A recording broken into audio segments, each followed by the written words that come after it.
기네스북에 보게 되면 세계에서 가장 오래 사신 분들이 쭉 나오는데 122세를 산 프랑스의 잔 루이즈 칼망이 등장합니다. 그분의 오래 산 비법이 있어요. 보니까 85살에 85세에 펜싱을 시작을 합니다. 그 다음에 자전거를 타는데 110세까지 자전거를 탔어요. 이분의 건강에 한 가지 단점이 있었는데 그게 무엇이냐면 담배를 피웠어요. 몇 세까지? 117세까지. 제가 볼 때 담배를 안 피웠으면 한 200살 살았을 것 같아요. 우리 권사님들 펜싱과 자전거 추천해 드립니다. 그러면 더 오래 사실 줄 믿습니다. 우리나라에서 비공식으로 김진아 할머니께서 132세까지 사셨습니다. 이분은 아프지도 않았어요. 왜 나는 이렇게 아프지도 않지, 병이 없지, 눈을 감으면서 하나님 언제 저를 데려가실 거예요? 이런 마음을 가지고 건강하게 오래 사셨다라고 이야기합니다. 영국에서 가장 오래 산 사람은 토마스 파로 152세까지 살았습니다. 죄송해요, 500이 아니에요. 무드셀라 이런 게 아니니까. 믿기 힘들겠지만 중국의 리청유엔이라는 사람은요 253세까지 살았다라는 그들만의 기록이 있습니다. 여러분 오래 살았어요. 그런데 결국에는요 다 죽었습니다. 오래 살고 싶어하는 본능은 우리에게 있는 거죠. 영원히 살고 싶어하는 것은요 우리 모두의 본능입니다. 성경의 전도서 3장 11절을 보게 되면 하나님께서 사람들에게 영원을 사랑하는, 사모하는 마음을 주셨다고 그래요. 이것이 우리의 본능입니다. 그러나 불가능하죠. 우리는 죽게 되어져 있습니다. 죽을 수밖에 없어요. 왜 그럴까요? 죄의 결과로 필연처럼 우리에게 죽음이 찾아온 것이죠. 히브리서 9장 27절 보게 되면 한 번 죽는 것은 사람에게 정해진 것이요, 이것이 우리의 운명입니다. 하지만 하나님께서 인간을 창조하셨을 때 처음에 마스터 플랜은요 영생이었습니다. 죽음이 없는 것이었어요.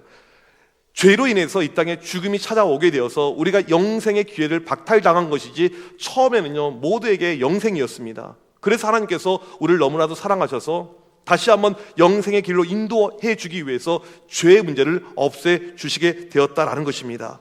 죄의 문제가 없어진 사람은 다시 한번 영생의 길이 열린 것이죠. 오늘 사도신경 마지막 시간 무엇입니까? 영원히 사는 것을 믿사옵나이다. 영생이죠. 이건 우리를 향한 놀라운 하나님의 축복의 메시지입니다. 오늘 이 말씀을 통해서 첫 번째로 우리가 알 수 있는 것은 영생은 우리를 향한 하나님의 놀라운 사랑의 계획이다. 바로 이 내용을 우리가 알 수 있습니다. 우리가 많이 알고 있는, 암송하고 있는 요한복음 3장 16절을 같이 우리 읽어보도록 하겠습니다. 시작. 하나님이 세상을 이처럼 사랑하사 독생자를 주셨으니 이는 그를 믿는 자마다 멸망하지 않고 영생을 얻게 하려 하심이라. 하나님이 우리를 너무나도 사랑하셔서 독생자 아들 예수님을 우리에게 보내주셔서 우리의 모든 죄가 용서함을 받게 되었고 영원히 멸망하지 않고 무엇입니까? 영생을 얻게 하려 하심이라. 하나님은 우리를 사랑해서 우리에게 주신 인생의 목적이 무엇이냐면요 영생이에요.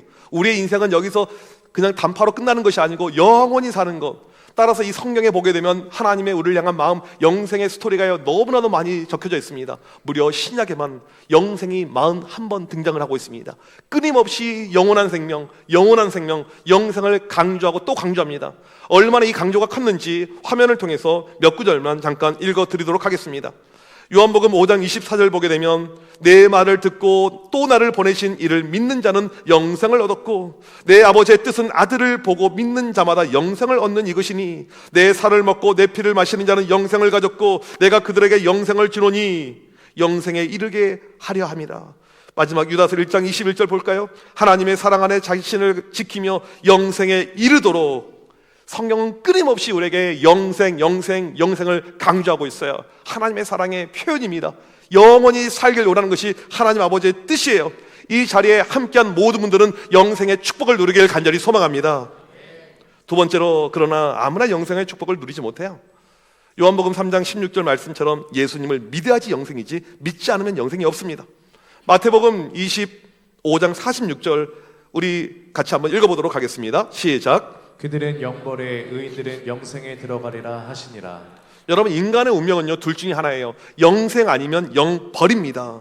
천국에서 영원한 생명 가운데 살든지 아니면 지옥에서 영원한 벌 가운데 살든지 둘 중에 하나밖에 없어요.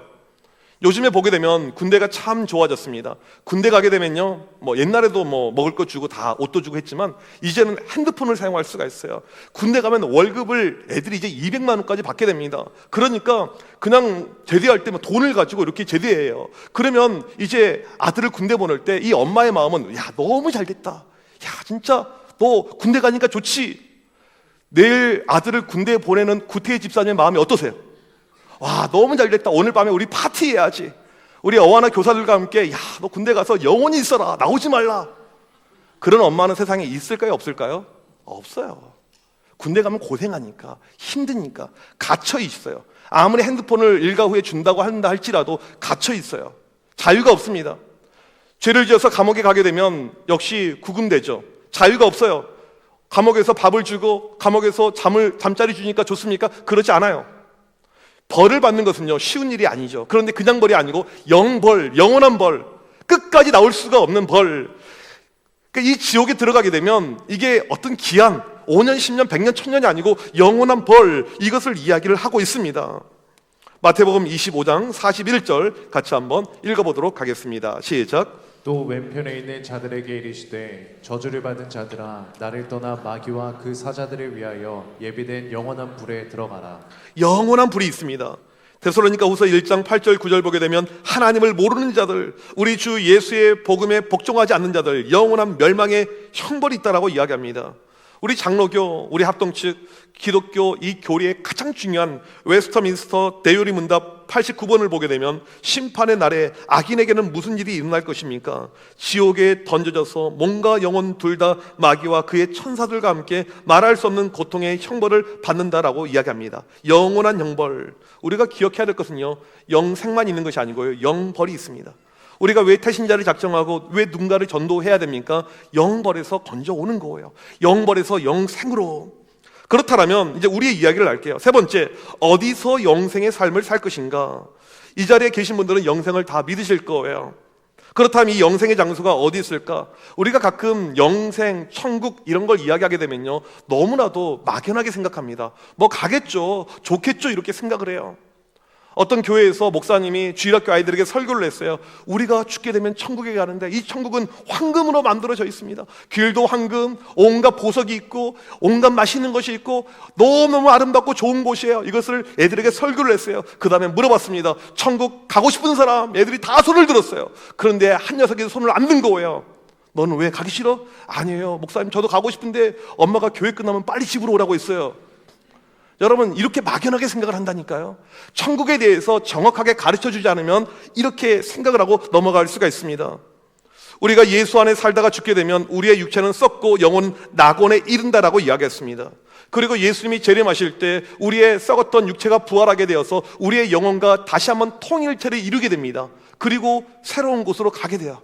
지금 우리가 죽어서 가는 곳과 부활 이후에 새롭게 가는 곳은요, 같은 곳이 아닙니다. 그냥 통칭해서 천국이라고 그냥 이렇게 이야기할 뿐이지 다른 곳이에요. 구별된 공간입니다. 이사야 65장 17절을 같이 한번 읽어보도록 하겠습니다. 시작. 보라 내가 새 하늘과 새 땅을 창조하리니 이전 것은 기억되거나 마음에 생각나지 아니할 것이라. 새 하늘과 새 땅이라고 이야기합니다. 이사야 66장 22절도 마찬가지예요. 하나님께서 새 하늘과 새 땅을 만들어 놓고 준비하고 있다라는 것입니다. 우리가 부활한 다음에 다시 갈 곳, 영원히 살 곳은요, 새 하늘과 새 땅입니다. 이것을 한자로 하게 되면 신천지. 이렇게 좋은 이름을 그 나쁜 이만희가 가져가가지고 이단의 어떤 본고지로 만들어 버렸어요. 너무너무 안타까워요. 지들만 신천지에 간다. 14만 4천 명. 말도 안 되는 거짓말로 사람들을 현혹하고. 여러분, 새 하늘과 새 땅, 우리가 영원히 거할 그 땅을 이야기를 하고 있습니다. 그럼 네 번째로, 이 새 하늘과 새 땅은 어디에 있는가? 이것입니다. 여러분, 궁금하지 않습니까? 우리가 가야 될 새 하늘과 새 땅, 다른 행성에 있을까요? 아니면 우리가 알지 못하는 물리적인 다른 예비된 공간이 있을까요? 아니에요. 지금 우리가 살고 있는 이 땅을 이야기하는 것입니다. 지구를 이야기하는 거예요. 아마 이 이야기는 많이 안 들어보셨을 것입니다. 여기에는 크게 두 가지 설이 있습니다. 첫 번째로 세계 파괴설이에요. 예수님이 재림하시는 그 순간에 세계가 다 파괴가 됩니다. 그 다음에 모든 것은 무로 돌아갑니다. 그리고 없앤 다음에 다시 만든다라는 거예요. 없앤 다음에 다시 만든다. 그리고 영원히 산다. 존 웨슬리를 비롯한 사람들은 이것을 주장했습니다. 베드로후서 3장 12절 13절을 보게 되면 하나님의 날이 임하기를 바라보고 간절히 사모하라. 그날에 하늘에서 불이 타서 부러지고 물질이 뜨거운 불에 녹아지려니와, 이 말씀 때문에 세계 파괴설을 주장하는 사람들이 있습니다. 두 번째 설은 무엇이냐면 만유갱신설입니다. 예수님이 재림하실 때 지구가 파괴된 것이 아니고 지구가 새롭게 된다는 것입니다. 이것은 종교개혁을 일으켰던 루터, 칼빈 이런 사람들이 주장하고 저희 교단을 비롯한 이 보수적인 개혁주의 교단에서는 바로 이 만유갱신설을 다 믿고 있습니다. 여러분, 왜 만유갱신설? 우리가 이 땅에서 새롭게 살게 될 것인데 이 땅이 새롭게 바뀔 것을 주장하느냐? 여기에는 몇 가지 이유가 있습니다. 첫 번째로 새 하늘과 새 땅의 원어적인 해석 때문에 그렇습니다. 새, 영어로 new, 이 단어가 헬라어로 두 개가 있어요. 하나는 카이노스, 다른 하나는 네오스입니다. 카이노스는 성질이나 특성에서의 새로움을 이야기하고 네오스는 시간이나 기온에서의 새로움입니다. 그러니까 무슨 말이냐면 쉽게 설명을 해드릴게요. 이 카이노스라는 단어에는 쉽게 말하면 있었던 것을 없애고 새로 만들어진 것이 아니고 있었던 것의 물체와 성질이 바뀌는 것, 갱신을 이야기하는 것이고요. 네오스는 있었던 것을 없애버리고 다시 만들어지는 새로움을 이야기할 때 네오스라는 단어를 사용하게 됩니다.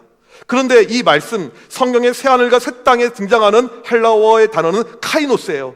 그러니까 모든 것을 리셋, 없애고 시작하는 것이 아니고 지금 있는 이 땅 가운데 새로운 갱신과 갱생과 재창조의 역사가 나타난다. 성경의 원어를 보면 우리가 알 수 있는 것이 바로 만유가 갱신된다라는 내용입니다. 두 번째로 신자의 부활체 모습에서 우리가 알 수가 있습니다. 지난주 부활을 이야기했잖아요. 여러분, 우리가 부활하게 되면 지금의 모습이 아니에요.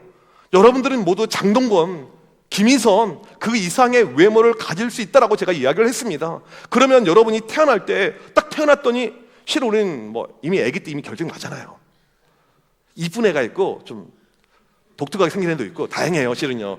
물론 교회 오면 다 이뻐요. 교회들은 다 이쁜데 엄마 아빠의 애들이 모습을 그대로 가지고 태어나잖아요. 그러면 내가 장동건으로 바뀐다, 이것은요 환생일까요? 아니다라는 것입니다. 부활의 육체는요 지금의 육체와 연속성이 있어요. 지금의 내 모습이 바뀔 뿐이지 내가 새롭게 김희선, 카리나 이렇게 태어나는 것은 아니에요. 우리의 모습이 바뀔 뿐이라는 것입니다. 연속성이에요. 그러면 우리가 새롭게 살 그 땅도 지금 땅이 바뀌어서 연속돼서 달라진다라는 그런 의미가 있다는 것이죠. 부활의 육체와 부활 후에 살 땅은요 같은 연속적인 의미가 있다라는 것입니다. 세 번째로 보게 되면 하나님은 창조의 세계를 포기하지 않는다라는 사실입니다. 이 땅은 사탄에 의해서 죄가 들어왔습니다. 죄로 물든 이 땅을 심판하십니다. 죄악된 이 세상을 포기해 버린다면 결국 하나님의 실패를 인정하는 꼴이 되는 것이죠. 반대로 하나님은 이 땅과 하늘을 새롭게 하시고 영광스럽게 하시면서 동시에 사탄을 물리치시고 자기의 승리를 선포하신다는 것입니다. 이 땅을 향한 포기가 없어요. 이 지구가 타락했지만 포기함이 없어요. 다시 한번 갱생하면서 이 땅을 새롭게 하시고 이 땅에 우리가 영원히 거하게 된다. 이것을 우리가 믿고 있습니다. 다섯 번째, 새 하늘과 새 땅에서 무엇을 하는가? 어떤 사람은 천국, 새 하늘과 새 땅 하게 되면 좀 지루하게 생각해요. 하루 이틀도 아니고 영원히 어떻게 살아요? 또 가서 뭐 하냐고 하면 교회에서 맨날 가르쳐 주는 것이 예배한다고. 주일학교 애들한테 이야기하잖아요. 천국 애들이 안 가려고 그래요. 예배 그냥 됐어요. 그냥 일주일에 한 번 드리는 걸로 충분해요. 근데 매일 예배를 드려요. 여러분, 애들 집에서 가정 예배 드리는 집들이 있을 거예요. 많진 않지만 애들 예배 드리자. 우리 집 애들만 하더라도요. 되게 싫어해요. 예배하면 뭔가 지루함, 힘든 이런 것들. 천국에 가게 되면 그 황홀하고 아름다운 공간에서 새하늘과 새 땅에서 우리가 예배만 드리는 것이 아닙니다. 예배가 있어요. 성도의 교제가 있습니다. 먼저 가신 분들과 교제가 있어요. 모두가 부활해서 구약의 신앙의 선조들, 신약의 선조들, 우리 청함의 신앙의 선조들, 우리 부모님, 우리 형제 모두를 만나면서 영적인 교제가 있습니다. 먹고 마심이 있어요. 거기서도 잔치가 있습니다. 파티가 있습니다. 천국의 라이프가 이렇게 있어요. 성경에서는 천국에서 어떠한 잔치가 일어나는지 말해주고 있습니다. 이사야 25장 6절을 같이 한번 읽어보도록 하겠습니다. 시작. 만군의 여호와께서 이 산에서 만민을 위하여 기름진 것과 오래 저장하였던 포도주로 연회를 베푸시리니 곧 골수가 가득한 기름진 것과 오래 저장하였던 맑은 포도주로 하실 것이며. 천국에서의 연회의 모습이죠. 새하늘과 새 땅에서의 모습입니다. 즐거움이 있어요. 기쁨이 있어요. 성도들과의 너무너무 재미난 교제가 있습니다. 우리 가운데 아픔이나 고통이나 힘든 것, 조금 더 네거티브 부정한 것은요 아무것도 존재하지 않습니다. 이사야 11장을 보게 되면 새하늘과 새 땅의 모습이 등장하는데 뭐가 나오냐면 동물들이 나와요. 요즘에 사회적으로 이 동물은요 너무나도 중요해졌어요. 우리 교인들 가운데서도 이 고양이, 강아지 키우는 분들이 많이 있을 것입니다. 죄송하지만 동물은 영혼이 없기 때문에 그냥 이 땅에서 흙으로 끝나게 됩니다. 사람하고 달라요. 그런데 새하늘과 새 땅에 동물들이 있어요. 이 동물들을 우리가 지금의 동물도 아니겠지만 새로운 동물들을 만날 수가 있게 됩니다. 이 세상에서의 동물과는 차원이 달라요. 어떤 이 강아지 보게 되면요 되게 똑똑한데 어떤 놈은요 되게 멍청해요. 아무리 이야기해도 잘 모르고 심지어 주인을 물기도 하고. 제 여기에 상처 있는데 우리 강아지한테 물린 거예요. 이런 모습이 사라지게 됩니다. 맹수가 있고 맹독류가 있는데요, 이 모든 것들이 없어지게 돼요. 동물도 변화됩니다. 약육 강식의 법칙이 사라지게 됩니다. 이사야 11장을 보게 되면 늑대와 어린 양이 친구가 돼요. 표범과 염소가 쓰담쓰담 같이 누워 있어요. 사자와 송아지가 함께 뛰어놉니다. 어린아이가 실수로 복사골에 손을 넣었어요. 그런데 이 뱀이 혓바닥으로 막 핥아지면서 안녕 하이 친구 이렇게. 코브라가 사람을 공격하지 않는 거예요. 물지 않는 것입니다. 말 그대로 파라다이스죠. 이사야 10장 9절 말씀처럼 해함도 상함도 없습니다. 매 순간이 좋은 것, 즐기는 것, 즐거운 것, 이것이 바로 새하늘과 새 땅에서의 모습이라는 것입니다. 신학자 게알더스 보스가 이렇게 이야기했어요. 행복의 최고의 상태를 낳는 질서, 행복이 영원히 유지가 되는 그 상태. 신학자 벌거프는 그 어떠한 불완전이나 현세의 방해불도 없는 곳, 요한계시록 21장 말씀을 보게 되면 하나님이 주신 위로와 기쁨만 있는 곳, 영원히 기뻐할 수 있는 것. 그러니까 쉽게 말하면 우리가 기뻐할 때가 있잖아요. 즐거워할 때가 있잖아요. 그 수준이 계속 지속이 되는 곳, 그것이 바로 천국이라는 것입니다. 여러분, 이런 모습 상상만 해도 즐겁지 않습니까? 이런 천국을 바울이 잠깐 맛보게 했지만 너무너무 좋았어요. 빨리 가고 싶어 했습니다.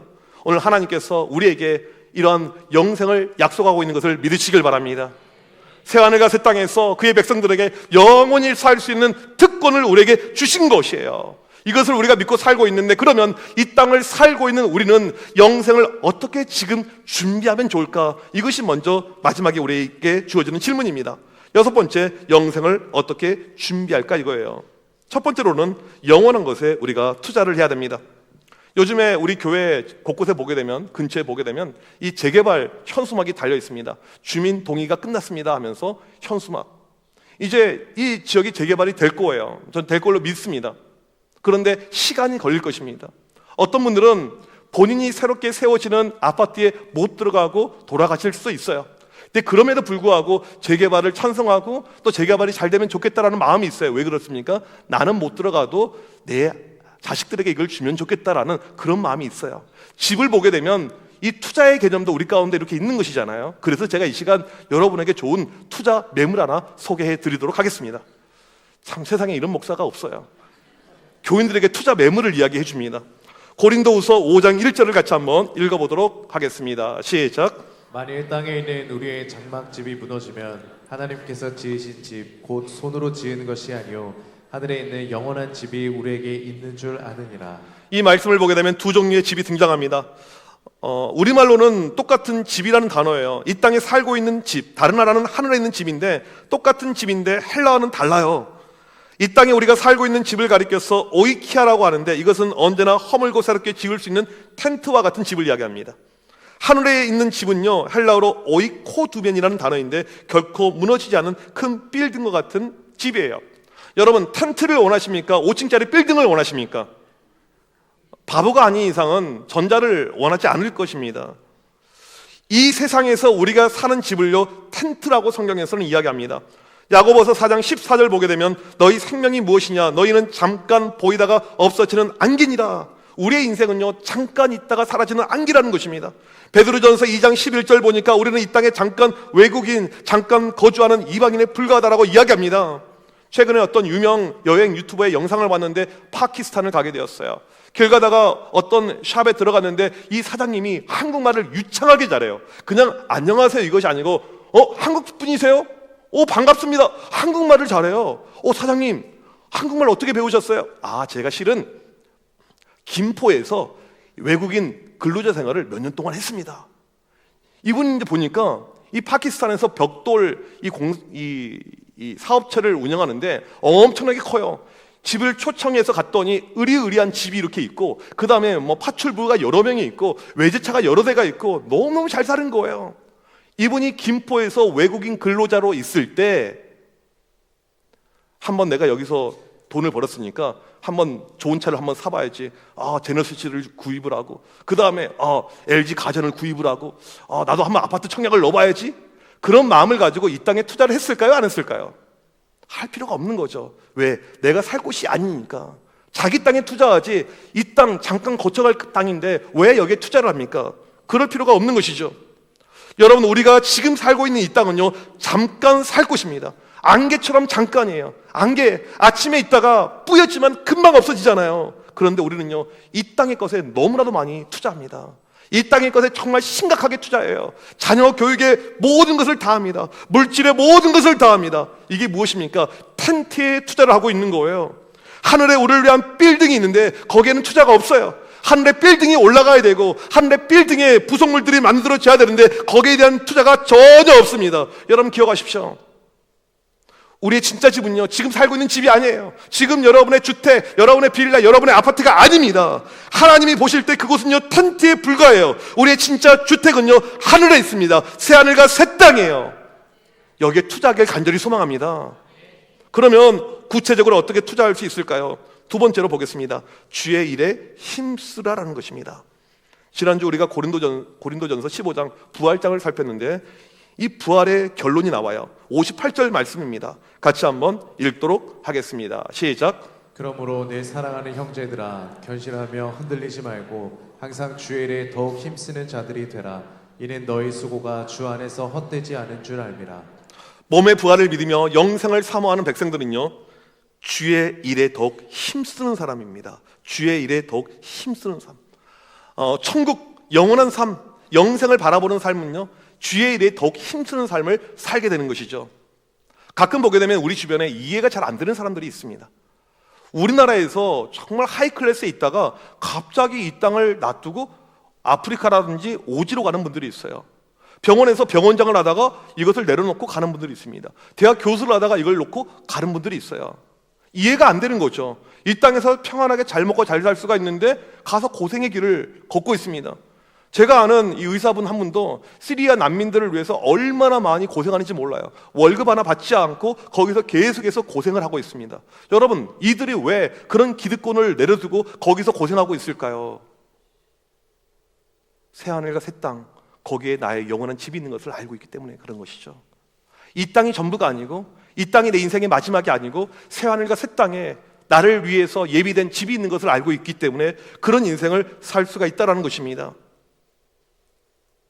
미국의 명문 위튼 대학을 수석으로 졸업한 짐 엘리엇, 29살에 에콰도르에 복음을 증거하러 갔다가 순교를 당하게 됩니다. 혼자 죽은 것이 아니고 5명의 친구가 함께 죽었어요. 그 당시 미국의 한 잡지에서 이들의 죽음을 가리켜서 What a waste, 이런 낭비가 어딨냐, 사회를 이끌어갈 수 있는 아주 뛰어난 엘리트들인데 이 애들을 뭐하러 선교지에 가서 이런 개죽음을 당했냐, 이런 기사가 나온 적이 있습니다. 그런데 짐 엘리엇이 죽기 전에 남겼던 유명한 글이 있어요. 무엇이냐면, 영원한 것을 얻기 위해 영원하지 않는 것을 버리는 자는 절대 어리석은 자가 아니다, 이거였어요. 짐 엘리엇의 관심은요, 영원한 것이었습니다. 이 땅의 것이 아니었어요. 하늘 소망이었습니다. 자기의 목숨을 포기하면서까지 영원한 것에 투자를 한 것입니다. 이미 영생이 약속이 된 우리에게 이 땅의 것은 아무것도 아닙니다. 이 땅에서의 명예, 이 땅에서의 물질, 이 땅에서의 성공, 이건 아무것도 아니에요. 여러분, 우리가 해야 될 것은 무엇입니까? 영원한 것에 투자하는 거, 영원한 것을 바라보는 거, 더욱더 주의 일에 힘쓰는 거. 여러분, 어려운 이웃들이 있으면요, 도와주십시오. 반드시 우리에게 필요합니다. 주변에 힘든 이웃들을 도와주는 거 필요한 거예요. 제가 가지고 있는 마인드, 비전 가운데 하나가 외국인 근로자들을 도와주는 거, 그런 어떤 교회의 이 모습이 하나 생겨나는 것, 이런 마음이 있어요. 어제 저녁에 우리 청년들이 이 몽골에 있는 이 대학생들을 초청해서 이 교회에서 음식을 같이 하고 몽골 만두를 빚고 또 그들을 섬기는 그런 모임을 가졌습니다. 너무너무 좋아하는 거예요. 우리가 같이 예배 드린 것도 아니고 교회 안 다니는 친구들이니까 그냥 교회로 인도했어요. 다음에는 또 네팔, 다양한 이런 친구들을 우리가 교회로 초청하려고 하고 있습니다. 이렇게 남들을 도와주는 것, 주의 일에 힘쓰는 것이죠. 지금 산불 피해로 전국이 너무나도 어렵고 힘든 그런 와중에 있습니다. 우리에게 필요한 것이 무엇입니까? 나 혼자 잘 먹고 잘 사는 것이 아니고, 야, 서울은 불이 없으니까 다행이다, 이것이 아니고 그들을 돌보는 거. 다음 주일날은요, 우리 산불 피해를 입은 분들을 위해서 헌금하는 그런 시간을 가질 것입니다. 여러분들 가운데 마음에 이런 움직임이 있는 분들은 한 주간 동안 준비하여서 우리가 직접적으로 컨택해서 이 경북과 경남에 있는 지역에 있는 분들을 도우려고 하고 있습니다. 뿐만 아니고 교회를 사랑하고 교회가 힘쓰는 일에 동참해 주시길 바랍니다. 시대가 지나면 지나갈수록 어떤 이 헌신도가 많이 떨어지는 안타까운 모습을 보고 있습니다. 영생에 대한 삶의 투자가 없어요. 여러분은 지금 영생에 투자를 하고 있습니까? 영원한 생명에 투자를 하고 있습니까? 새하늘과 새 땅에서 살 수 있는 그 건물에 투자를 하고 있습니까? 아니면 나를 위해서, 내 가정을 위해서, 자녀들을 위해서만 투자하고 있습니까? 주의 일에 힘쓰라라고, 이그 말은 무엇입니까? 내 일을 뒤로 하고 주님의 일을 먼저 하라, 이런 뜻, 우선순위를 이야기하는 것이죠. 저는 교회에서 가끔 보게 되면 이해가 안 되는 분들을 볼 때가 있어요. 예전에 제가 전도사 때 저희 교회 하루는 어떤 일이 발생했냐면 장로님이 돌아가셨어요. 젊은 분이에요. 지금 생각해 보니까 저보다 젊은 분이에요. 이 젊은 장로님이 공사판 현장에서 건물이 무너지면서 돌아가신 거예요. 아들 대학생, 딸 대학생 있는 이 가정이었고 참 교회에 헌신적으로 일하셨던 분인데 돌아가셨어요. 얼마나 슬픈 일입니까? 그 권사님이 정말 교회에서 묵묵히 기도하고 눈물로 나가시는 분인데 얼마나 슬퍼하겠어요. 그런데 제가 이해가 안 되는 것이 무엇이었냐면 그때 나온 보상금을 가지고 뭐 했냐면요, 교회 의자를 다 바꿨어요. 혼자서 전체 의자를. 제가 그것이 이해가 안 되는 것이에요. 아니, 목사가 이해된다고 이야기하는 것이 맞잖아요. 이해가 안 돼요. 그 당시 27년 전, 28년 전의 이야기인데 저희 친척 가운데 어떤 분이 있냐면 그 집에 막내 동생이 교통사고론가 죽었어요. 초등학교 때 어렸을 때. 부모님이 엄청나게 믿음 가운데 있는 장로님 가정인데 아이 보상금이 나왔습니다. 여러분, 이게 아이 피값이잖아요.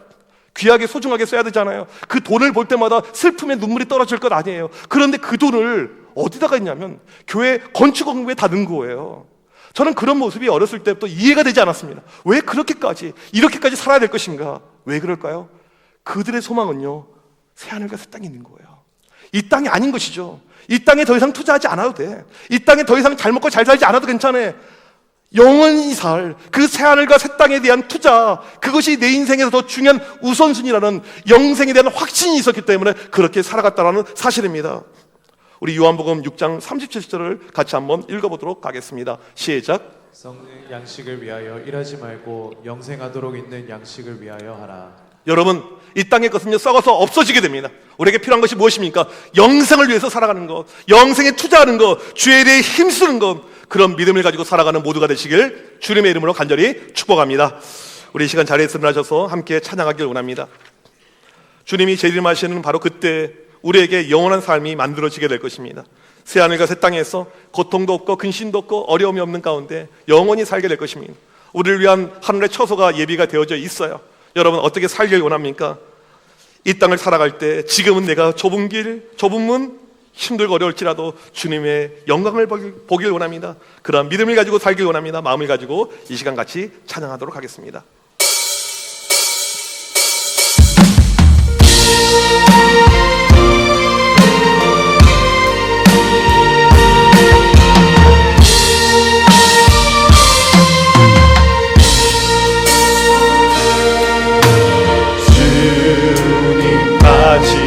오실 때까지 나는 이 길을 가리라.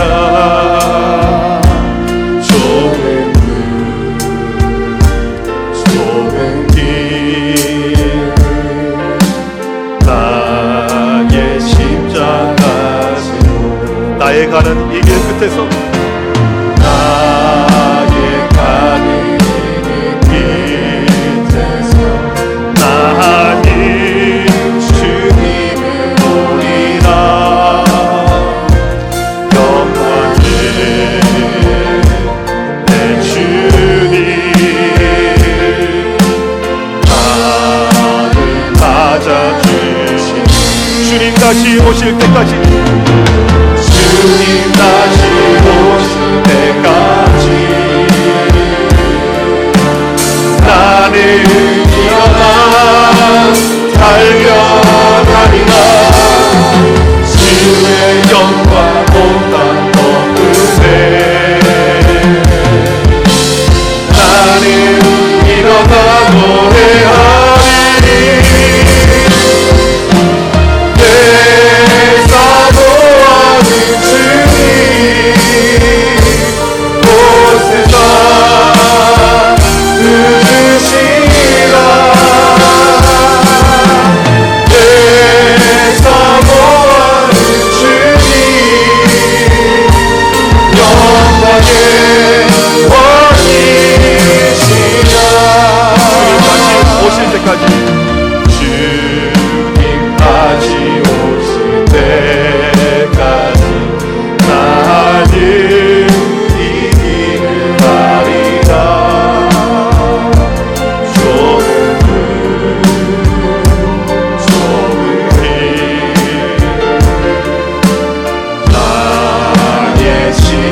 기도하실 때 하나님 영생을 사모하는 내가 되게 하여 주옵소서.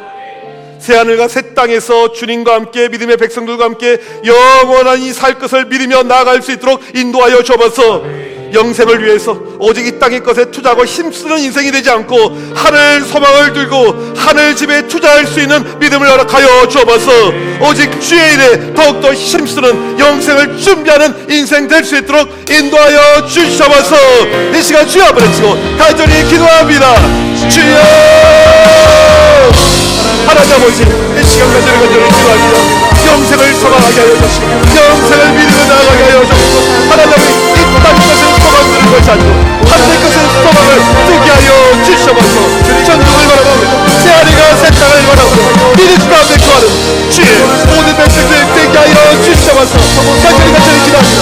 우리 가운데 주님을 삼아 간절하다고 이 믿음을 가지고 살게 하여 주시고 하나님 아버지, 이 땅의 것을 모든 것을 목숨 거는 인생 되지 않게 하여 주시고 영원한 생을 믿는 하늘의 것을 바라보고 이 믿음의 모든 백성들 되게 하여 주시옵소서. 하나님 가운데 이런 믿음의 격단을 누리는 허락하여 주시옵소서. 주의 일에 힘쓰게 하여 주시고 주의 일에 힘쓰게 하여 주시고 하나님의 영광에서 힘을 찾고 뛰는 것을 달려가는 주의 모든 백성들 되게 하여 주시옵소서. 간절히 기도합니다. 주여 도와주옵소서. 주여 붙잡아주옵소서. 주여 역사하여 주옵소서. 간절히 기도합니다. 주의 일 오직 주님의 달려가는 아버지 오늘도 믿음을 가지고 달려가는 주의 모든 백성들 되게 하여 주옵소서. 하나님 주님을 바라고 주의 영광을 바라고 믿음을 살게 하여 주옵소서. 내 사모하던 주님 오십니다. 내가 구하라는 영원한 생명 새하늘과 새 땅에 거하여 그 안을 바라고 오늘도 믿음 더욱더 주의 일을 더욱더 주님 더욱더 믿을 줄 알고 하나님 그러한 믿음을 갖고 그러한 믿음을 갖고 주의 모든 것을 하나님 역사하여 주여 도와주셔서 말씀하여 주옵소서.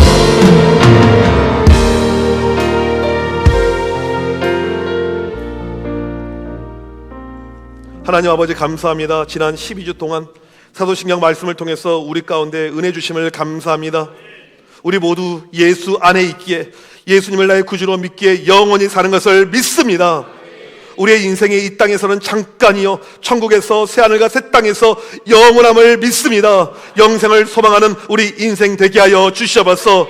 썩는 양식이 아닌 영생하도록 있는 양식을 위해서 힘쓰게 하여 주시옵소서. 오늘 또 주님의 기쁨이 되며 주의 일에 힘쓰는 주의 모든 백성들 되게 하여 주시옵소서. 지금은 우리 주 예수 그리스도의 크신 은혜와 하나님 아버지의 무한하신 사랑하심과 성령님의 위로 교통하심이 영생을 믿으며 주의 일에 힘쓰며 영생을 준비하길 원하는 주의 모든 백성들 머리머리 위에 지금부터 영원토록 함께 있을지어다. 아멘.